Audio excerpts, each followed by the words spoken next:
নিজের সম্পদ। আল্লাহ পাক আখিরাতকে চক্ষের অন্তর আড়ালে রেখেছেন।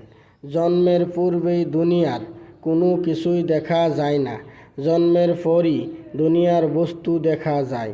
তেমনি মৃত্যুর পূর্বেই আখিরাতের বস্তু সাধারণত দেখা যায় না। যে বাড়ি দেখেছি সেটা তো মুসাফিরখানা, যে বাড়ি দেখি নাই সেটা তো আসল বাড়ি। যে দেহে দেখেছি সেটা তো আমি নয়, যে দিল দেখি নাই সেটা তো আসল আমি। না দেখা দিলের সম্পদই আমার সম্পদ।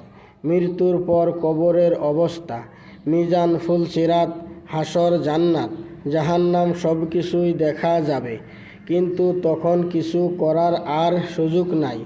বাহিরের বস্তু মানুষের সঙ্গে যায় না, মানুষের সঙ্গে যায় ভিতরের বস্তু।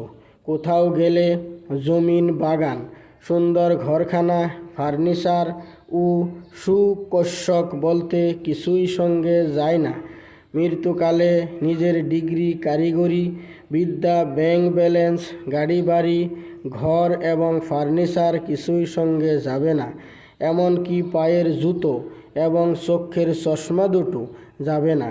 নিজের কোনো আওলাদ যাবে না, সঙ্গে যাবে শুধু মেহনতি তৈরি দিলের সম্পদ, ঈমান, নামাজ, ইলিম, জিকির, ইকরাম, এখলাস, যার বিনিময়ে ঠিকানা হবে চিরশান্তির জান্নাত। দিলের মেহনত না হইলে সঙ্গে যাবে জাহান্নামী আমল, কুফরি, শিরক, জেহালত, গাফলত, জুলুম ও অহংকার।